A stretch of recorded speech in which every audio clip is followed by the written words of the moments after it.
What you know what? Just to be safe, thing you did ended up saving your ass later. About 10 years ago when I was married, my wife's best friend kept on flirting with me. One time when she was being super aggressive, I recorded it on my cell phone. A few months later, she accused me of saying to her the very things that she said to me. One listen from my wife to my phone completely exonerated me and shut her down completely. She was trying to ruin my marriage because hers was crappy. I booked a vacation for my wife's birthday in Cabo San Lucas months in advance. For some reason as I was booking it I decided to get the trip insurance. I had never done that before but time this I thought I better do it. Our trip was to be in October. I booked it in June. The beginning of September a hurricane struck Cabo and did a lot of damage. I contacted the resort and they said they were not very badly affected. I left the reservation booked. The day before we were to fly to Cabo I checked the flights and everything was good to go. We got to the airport and as we were checking the woman checking in said, "Oh, there's a problem with your connecting flight." Yeah, the problem was the connecting flight had been cancelled over a month ago. Yeah, Expedia neglected to tell us that little bit of info. I was able to recoup all of the money we spent because of the insurance. I've written about this before, but here goes. 4 students of mine won the first prize for a project they did and we all got a free trip to London. We had spent the day sightseeing and were exhausted so we got an ice cream and sat on a bench in a park to relax. A couple of minutes later I notice this couple walk by slowly, staring at us. My spidey senses go mental. I do not like these people for some reason. She walks by and sits on the bench next to ours and he sits on the bench across from hers. They aren't talking, just looking at each other. And that is when I notice her reaching into her pockets. I jump up, grab my students and run out of the park. My poor students are confused AF and wondering WTF is wrong with me. When all of a sudden we hear screaming. Turns out she stabbed a couple walking through the park, trying to rob them. It scares the ever-loving duck out of me knowing had I not gotten my students out of there, we would have been stabbed and robbed. Edit. For all those trying to turn this into a racial lit show, everyone involved in this incident was white. Was remodeling my house, took out a loan and had to get the house appraised to get the loan. Found that my house was worth 100k more than I had it insured for. Raised my limits on the home insurance to 50k more than the appraised value in anticipation of completing renovations. 2 weeks later house burned to the ground due to a faulty bathroom fan that I did not touch. City, insurance company and loan company all sent separate investigators due to how shady it looked. Flipped over my shoe and shook it, cause I had found a spider in it the night before. Just to make sure, there was another spider in there. A tropical storm was blowing through my city a few months ago and we were projected to get some wind gusts and significant rain. Because our parking lot isn't large enough for all staff and our clients, a lot of us have to park on the street, which is lined with large, old trees. As I rolled up on the morning we were due to get the storm, I parked in my usual spot down the block. Before I shut the car off, though, I noticed that this particular spot was located directly across the street from one of the largest trees on the block. Thinking, you know what, just to be safe, I put the car in reverse and backed up about 10 feet, safely out of the direct line of fire from any trees. In the middle of that afternoon, in the midst of the howling wind and driving rain, we heard a huge thud down the street. Went to investigate and that same tree I'd been parked across the street from fell across the road and missed my car by about 8 feet. At that moment, I was glad that I decided to play it safe. The car parked on the other side of the street directly across from where I'd initially been got absolutely destroyed. Crushed roof, windows blown out, just pulverized. Saving a receipt for a campus parking ticket I paid for during my freshman year of college. They do this thing where they double the ticket amount after a month of not paying. I paid it the week I got it, stuffed the receipt in my bag and forgot about it. Apparently, whoever was in charge of clearing me didn't, and I was told I had an unpaid, doubled parking ticket on my account after like 3 months when I tried to settle up tuition for the semester.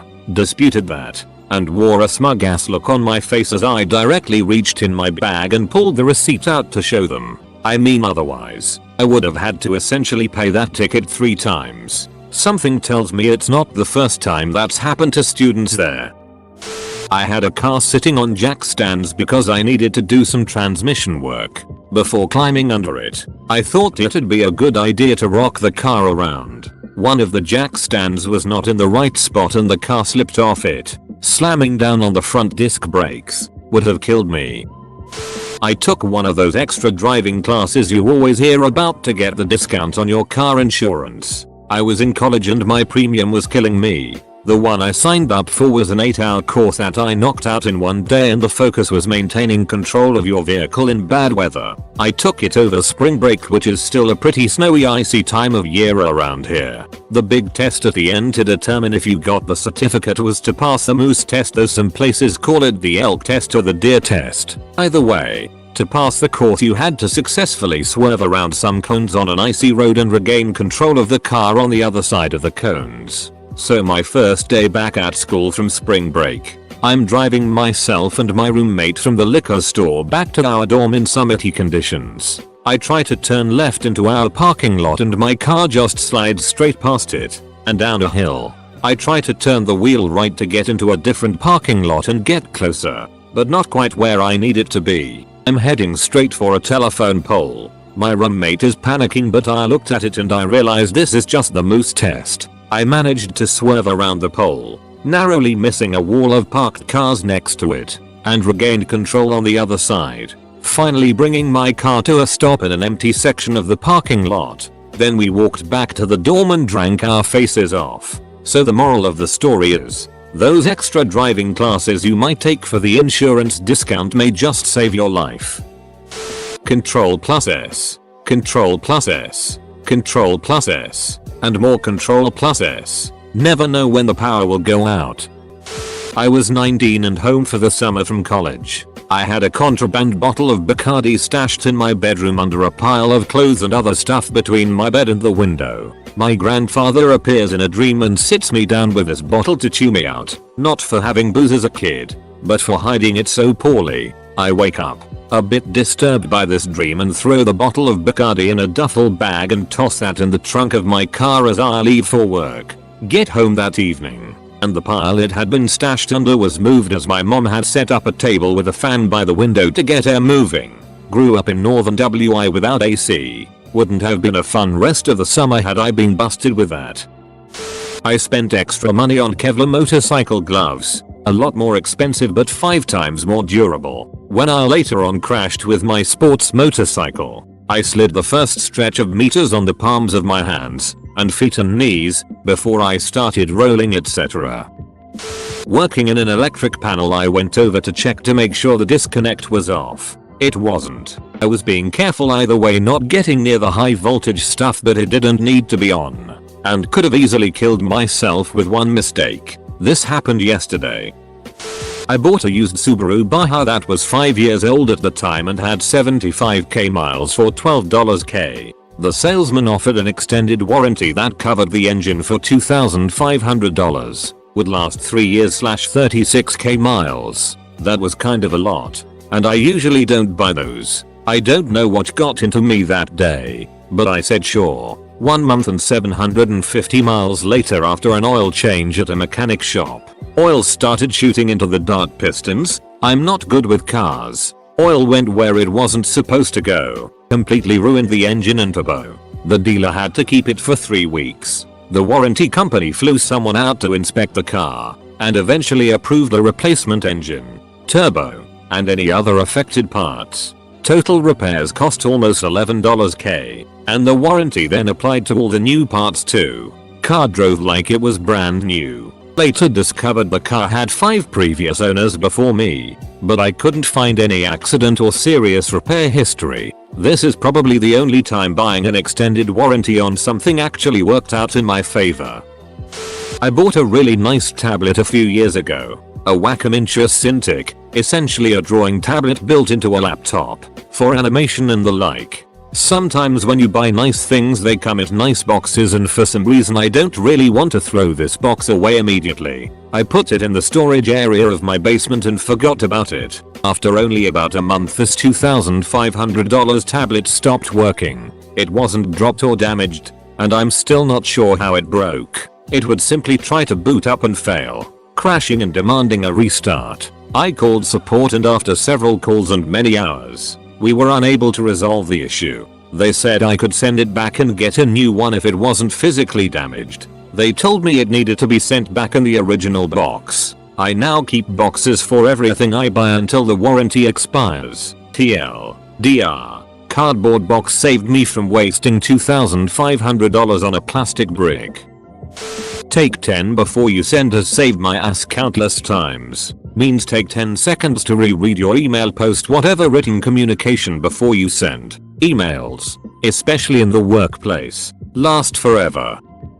I was out solo hiking camping. It was the end of a long day and I really didn't feel like taking the time to tie up a bear bag with all your food tied up in a tree far away from your camp. I said, you know what, just to be safe, I'll go set one up. Cut to the middle of the night. I'm woken up to the sound of a black bear walking 30 feet away from my hammock and heading straight to where I tied up my food. Edit.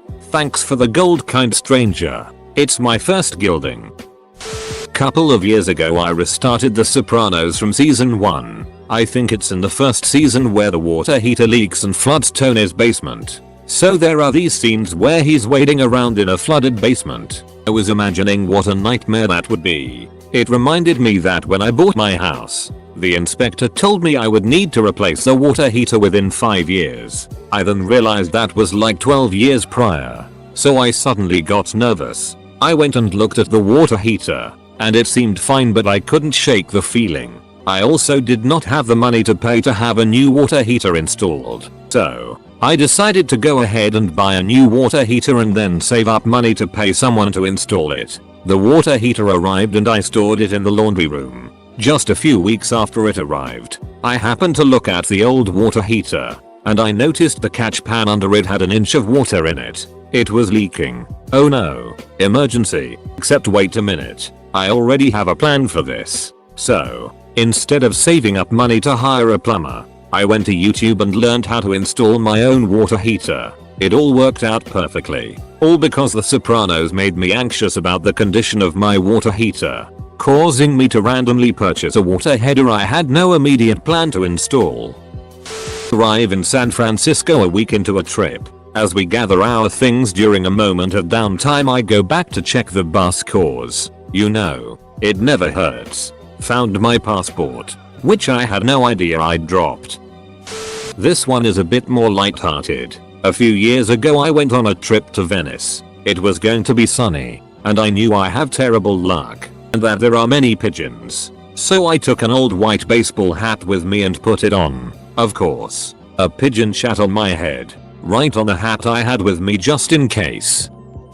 Many years ago when I was a tech at a call center, I was on a call with the client's IT guy to fix a corrupted database. Their IT guy shared screens with me so that I could work on the recovery. The IT guy renamed the files as DuckEDDB, DuckED Backup DB, etc. just to be safe. I had him say that it was he who named the files as such and not me. I asked him to confirm this each time I had to touch the files. I took screenshots also. Little did I know, this call was monitored, voice and screen recording. A day later, I got called in by a manager asking me to explain a situation that came out of a recent call I was on, so had only seen a few screenshots that were made by the recording program. I told him to watch the whole video with the synced audio. A few hours later, he called me into his office to apologize for speaking to me with such an accusatory tone. Moral of the story, always cover your ass. On the brighter side,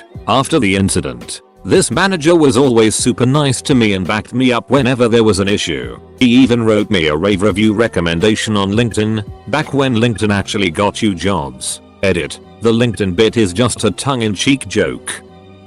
Got insurance for a moving van. It was $50, and I thought just in case. Turns out my roommate wasn't paying attention, and caused one of the walls to be ripped up. Would have cost near $3,000 in damages. But since I paid the $50, I didn't owe anything. I was going on a road trip. We packed everything in the trunk. Then I realized that I forgot to check the air in the spare tire. Faced with unpacking and repacking, I thought, what are the odds? We've had the car for years. Never had a flat. We probably won't have a flat now. Then I thought screw that and tossed the floor pump I use for my bicycle into the trunk. Just in case. Got a flat in the middle of ducking nowhere. Spare was too flat to drive on. Floor pump saved my ass. It gets packed on every trip now. Edit. People are confusing a floor pump with a hand pump.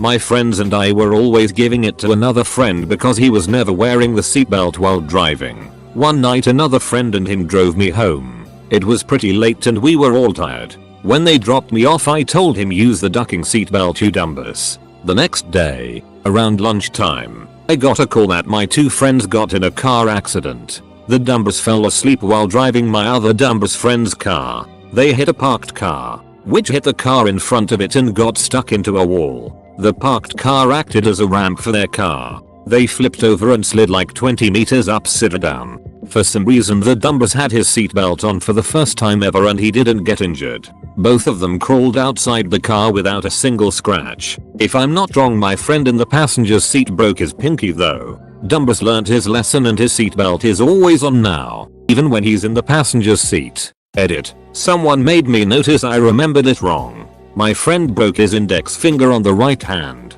not the pinky. I was driving on the highway headed back to college and I see a flatbed semi coming in the opposite direction that looked to be carrying railroad ties. Big square logs basically. I think to myself, huh, it sure would be bad if one of those things fell off. I hold my gaze on the semi and you can guess what immediately fell off and started tumbling right down the center of my lane. I'm convinced I wouldn't have been able to react to it properly if I hadn't just thought of that exact circumstance. Went hiking in the middle of the day with a friend and his GF. I brought flashlights for each of us. Well, the hike took a lot longer than expected and my buddy's GF sprained her foot at the end. It took us nearly 3 times as long to get back and it was dark with relatively rocky terrain. Those flashlights saved our bacon. I can't even fathom how long it would take to stumbling in the dark otherwise.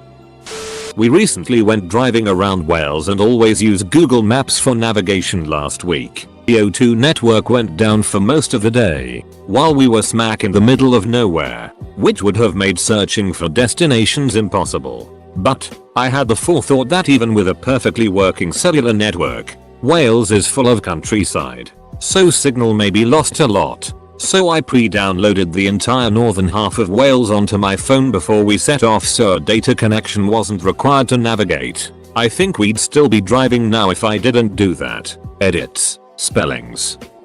I used to be a banner tow pilot and was often tasked to fly banners over Nick area, especially over the Hudson River. I would pick them up at an airport in NJ and make my way over from there. Typically, if you were to run into some kind of engine problem, you have a fair number of places you could theoretically land if you had engine trouble. Not so much over the Nick metro area. So I picked out a trail of breadcrumbs, if you will, of specific places I could try to land my plane if I ever had to. On the 1-year anniversary of the miracle on the Hudson, Captain Sullenberger, etc., I was given the job to fly a banner over a boat on the Hudson that would be carrying the crew and some passengers from the flight. On the way there, my engine failed while I was less than 1,000 feet above the ground, sinking quickly. I needed to find a place to land right away. Fortunately, my best previously selected spot was just to my left, a landfill on Staten Island, and I put the plane right on the top of it. I've had a handful of these in my life. The one that popped in my head first was from a party when I was 16. It was in a small farm town about 20-25 minutes from my actual town and everyone was out partying in somebody's parents' barn and having a real good time. I didn't realize that our DD had been drinking all night. When it was time to go, I couldn't even tell she was tipsy, but something wasn't right so I didn't want to drive back with them. For whatever reason I decided to get the verbal tongue lashing from my mom when she came to pick me up. Well, my friends in the first car were apparently veering across the road, got picked up by the cops and all of them got to spend the night in jail. Glad I opted for my mom. This is from 30 years ago, so some details may be different these days. After enlisting in the army, recruits get a list of everything they must bring to boot camp. On this list was a padlock. During processing, the 5 or so days before the real training starts, Recruits are given their military equipment including duffel bags and told to put their things they brought with them in the duffel bag. After finally getting everything and I was left with just the padlock, I had no idea what to do with it, but I noticed if I closed my duffel bag in a certain way, I could close the lock on the hook. So when we get to the training unit and off the cattle trucks and a few hundred drill sergeants are yelling and screaming and telling us to line up, which we do, with our duffel bags in front of us. The drill sergeants then proceed to check if the bags are locked, and if not they grabbed them at the bottom and whirled them around, flinging the entire contents on the ground. Everyone in the entire company had their stuff dumped except for me and one other guy, only because locking my duffel bag was the only thing I thought of doing. Putting it in my pocket was not an option because they were very clear about not having any civilian items in our uniform pockets. I'm in the military and for that reason, I obviously cannot possess, use, or sell any drug whatsoever. While I was at basic training, I let my brother, who is an avid marijuana smoker, use my car so he could keep it running and take care of it. When I finally came home on leave for the first time in a while, he gave the car back to me like normal, and I specifically asked him if there was any weed and or paraphernalia in the car. He said no and I left soon after. Well, in the driveway I was kind of paranoid and figured I'd search my own car, and sure enough, my dumbass bro left a wax pen in the driver's side door. Thank God I found it and returned it, cursing him out the whole time, because not only is wax a felony charge, but it would have ruined my career if I had gotten caught with it being pulled over or whatever. So yay, I'm always trying to be safe. For years I kept an old hospital issue diaper bag in the trunk of my car, with a full set of clothes for each of my boys, and a spare t-shirt for me. It got significant use for years, and saved us countless times. I'd switch out clothes every 6 months or so when they hadn't been used, trading up a size or two, and from one season to another. Kept it up till a couple months ago when I sold my last car. My mother's co-worker convinced her to get the best possible insurance when pregnant, because this co-worker had kids deprived of oxygen at birth. She said she could lower it once the kids were 5 and seemed normal. It was a struggle as my parents were both in college and working while raising my brother, so they were looking to cut costs wherever possible. I ended up being born with a birth defect that required a transplant before 5, before the new doctor even told her what was wrong. After rushing me away via ambulance, they asked her if she had insurance. She was able to say, yes, gold star, platinum, whatever. Many kids died even with the top class care I received, so I surely wouldn't have made it without it. I'm turning 30 next year. Thanks, random lady I've never met. Picking the more isolated wire cutter to cut a high voltage power cord. Oh, I got one. I was at college and was having a bad time. I had started a new antidepressant a week or so before, but was also using sleep aids because without it I had kinda been not sleeping at all. So one night I'm laying in my dorm room after having taken my sleep aid, and Sleepy Me notices I have oddly shaped spots on my arm, and my legs, and my belly. What the duck? Why am I a leopard? Sleepy Me thinks. I want to roll over and lay down, but for some reason the fact that I looked leopardy bothered me. So just to be safe I stumbled out of bed to talk to the Ra. I remember very little of that part. Anyway, she took me to the hospital, and it turns out I am deathly allergic to one of the ingredients in that new drug I was taking. It just took a few days to build up in my system. By the time we got to the hospital my throat was closing and I could hardly breathe.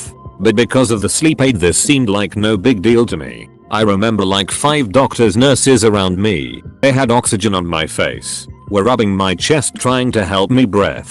And I got like 7 shots in the hip. Eventually they let me rest. When I woke up they made it very clear that had I gone to sleep in my dorm I would not have woken up. Edit. Y'all. I am so overwhelmed by all the nice replies in regards to my explanation of being disabled. I have worked very hard to learn to write the best I can. And I am just so blown away by everyone's comments. Thank you from the bottom of my heart.